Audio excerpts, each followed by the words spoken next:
Казан үзәгендәге Иске Татар бистәсендә озынлыгы 230 метрдан да артмаучы кыска гына Зәйни Солтан урамы бар. Галиәскәр Камал театрына якын урнашуы да юкка гына түгел аның, чөнки Зәйни Солтан татар театрына нигез салучыларның берсе, халык артисты исеменә лаек булган данлыклы шәхес.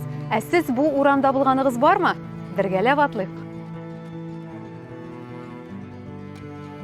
Театр өлкәсендәге эшчәнлеген Зәйни Солтан 1907 елда Әстерханда Гыйззәтуллин Дубровин җитәкчелегендәге труппада башлый. Соңыннан Сәйяр труппасында эшли. Кәрим Тинчурин һәм Рәмиев белән Самарада татар драма һәм музыка студиясын оештыра. 1922 елда Казанда Татар театры техникумын оештыру эшен башлый. Татар академия театрының популяр актерыннан санала. Режиссер буларак сәхнәгә Тинчурин, Җәлил, Камал әсәрләрен куя. Гоголь, Островский, Горький, Шекспир, Лопе де Вега, Шиллер, Бомарше әсәрләрен татарчага тәрҗемә итә.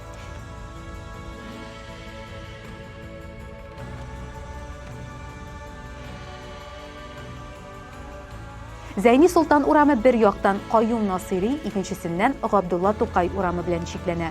Шушы кыска гына урамда да тарихи әһәмияткә ия биналар бар. Вәлибай утары, Мәрҗани мәдрәсәсе һәм Гобәйдуллиннар йорты. Идел буе районындагы хәзерге Авангард урамы элегрәк Зәйни Солтан урамы дип йөртелгән. Хәзер исә танылган шәхес исеме белән Иске Татар бистәсендәге урам атала.